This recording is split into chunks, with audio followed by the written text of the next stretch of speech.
I remember my anxiety the first time that I went to the American Embassy in London.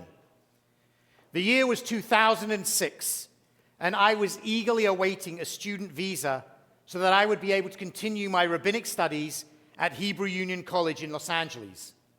And if I'm being honest, I was looking forward to reuniting with Nicole. I had meticulously filled in the paperwork. I knew that HUC had provided all of the necessary documentation, and I felt that everything was ready. But the process itself has a way of putting you on edge. Cell phones were not permitted in the embassy, which required finding a friend to leave it with before and collect it from after the appointment. I specifically remember that they cautioned that due to fingerprints being needed, any cuts on fingers would result in postponement. You can imagine how careful I was that preceding week. And while I understood the need for the various layers of security and questioning, there was a part of it that felt like it was designed to intimidate. I would imagine that I am amongst the minority of people in our TST community who has had to experience the American visa and immigration process. I have lived in the USA on a student visa, a religious workers visa, a green card, and about 4.5 years ago, I finally completed my citizenship. On the 8th floor of a nondescript office building in Boston, I sat with about 20 other people and pledged allegiance and received my citizenship documents. Due to the COVID-related restrictions, there was a lack of ceremony or fanfare, and I was back in the car within the hour. Before returning home, I purchased donuts. It felt like the American thing to do, so that I could celebrate the end of a 14-year journey with my family. This connection with and experience of the US visa process has meant that I've been watching the news around student deportations, visa cancellations, and green card removal with a sense of personal connection. There were many people who asked me why I chose to become a citizen when I already had a green card, which provided me with permanent residency so that I could, at least in theory, stay indefinitely in this country. I made the decision because I felt that it was important to definitively make a commitment to this country and because I wanted to play a full part in the democratic process. I made the decision because I wanted to be able to speak as an insider rather than an outsider, to share this identity with my family and community. And I made the decision because despite the terminology of permanent resident, there was always a part of me that was concerned that it could be taken away from me or removed if something went wrong. I remember several years ago when rabbinic colleagues were getting arrested for their actions of civil disobedience and peaceful protest in opposition to the treatment of migrants, in standing up for climate justice, and for standing against the Muslim ban. I remember that I admired their willingness and ability to stand up for what they believed in, but I knew that as a non-citizen, it was not a path that I would follow, because there would be additional risks attached. If I were arrested, how would that impact my status or my future in this country? I was a little more cautious then about where I signed my name, what protests I attended, and how I exercised my voice in the public square, because I understood that my continued life in this country was not yet guaranteed. There were scenarios where visas could have been revoked, study opportunities ended, and residency terminated. I held the same student visa as Ramesa Ozturk, and I have read the editorial that she co-authored for the Tufts Daily. I disagree with its premise, I disagree with its content, I disagree with the actions she and the other authors call for. To my mind, the article is wrong and should never have been published. The accusations of genocide and the comparisons with South Africa are abhorrent. Were I a Tufts student at the time it was written, I imagine that I would have been motivated to write a rebuttal in response. I completely disagree with her perspective, but I did not see anything in the op-ed that would necessitate her premature removal from this country. It is hard to believe that she will be unable to complete her studies and currently remains incarcerated because she joined with fellow students in writing an opinion piece for the college paper. She is entitled to due process under the law. I held the same green card as Mahmoud Khalil. I imagine that my disagreements with him would be stronger than with Ramesa. And if it is proven that he broke the law, then there should be consequences. But up to now, it is unclear that he has received a fair trial. And while today's judgment brings his deportation a step closer, there are questions that should be asked about the process that has brought us to this point and brought him from New Jersey to Louisiana. Do I think Colombia would be a better place without Khalil's influence? Yes. Do we disagree on fundamental issues around anti-Semitism, Israel, and Palestine? Definitely. And do I condemn the way, according to reports, in which he has pushed his case through protests and intimidation? You bet I do. But there is a legal system for a reason, and he should also be entitled to due process under the law. In the aftermath of October 7th, with protests taking place on university campuses, I have often felt that the university authorities and law enforcement have been too lax in their response. Too often, when students have broken the law, intimidated other students, or damaged property, even if this is just a minority of the protesters, there have been minimal, if any, consequences.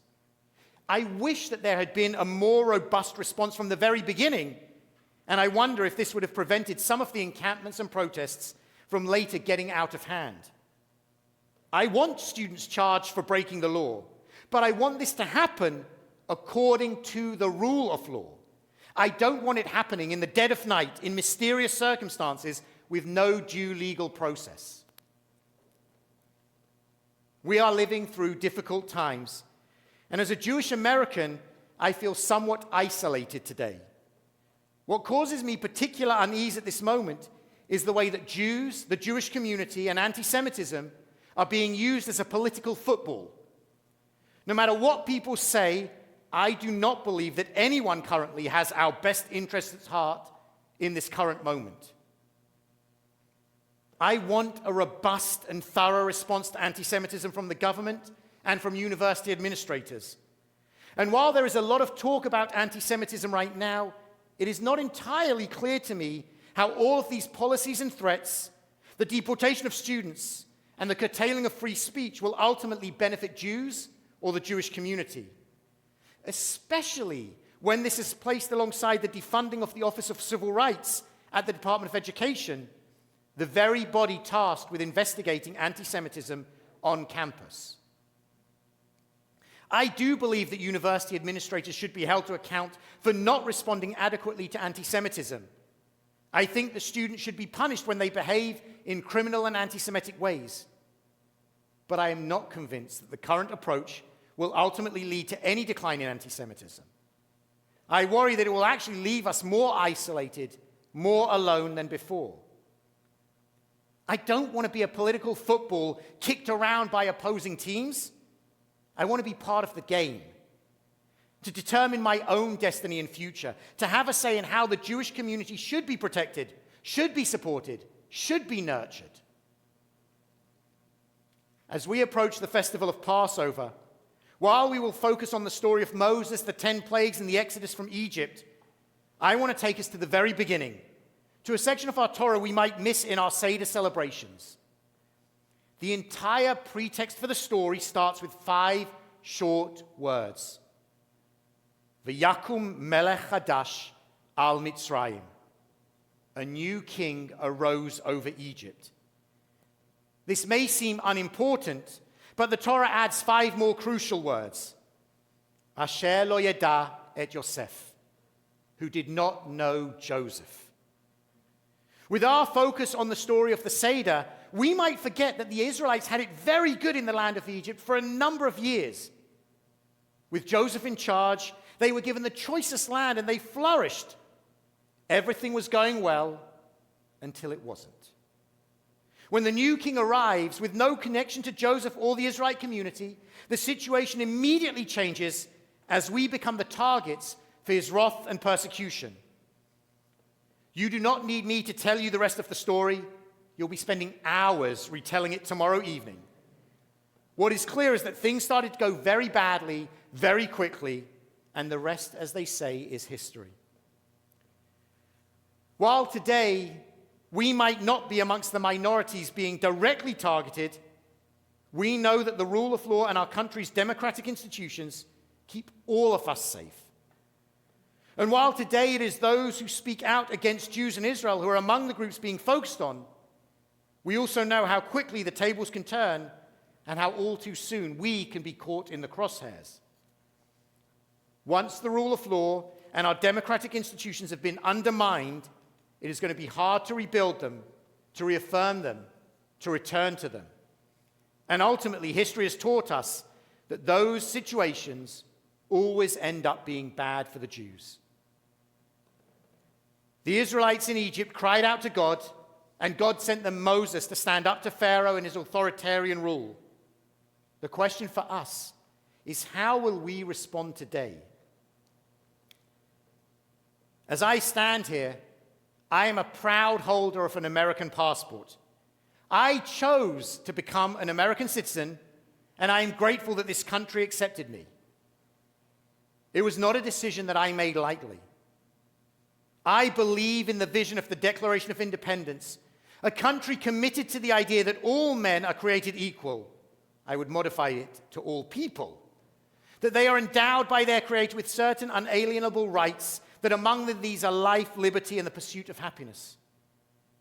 I admire the genius of our founding fathers, who in rejecting the monarchy established a system of checks and balances in our Constitution so that no one person would hold absolute power.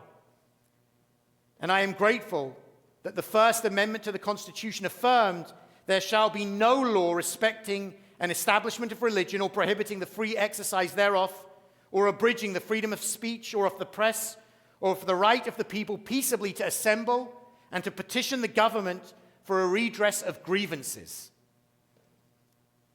These principles and ideals remain at the heart of the American dream and affirm what this country can be at its very best. One of the messages of the Passover Seder is the fact that we don't say they were slaves in Egypt, but rather that we were slaves in Egypt. We assume the slavery experience as our own, and by extension, we assume the journey to freedom as our own. We celebrate the Seder every year because we know that the journey from slavery to freedom is never ending. It is a destination that we never fully reach, but one to which we are always aspiring. The implicit message is that we must never take freedom for granted.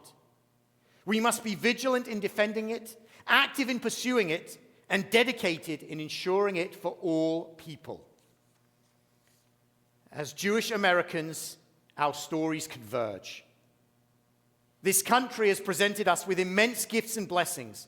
We have been the beneficiaries of the American dream. But our Passover story reminds us that we can never take our situation for granted. Passover is centered on the never-ending journey from slavery to freedom. Passover teaches that we cannot sit on the sidelines and hope that things will be okay. We ultimately have to be willing to challenge authority, to stand up for ourselves, and to ensure our future. The Passover story resonates because it does not speak to their experiences. It speaks to our experiences. This year, will we be able to hear its message? Shabbat Shalom.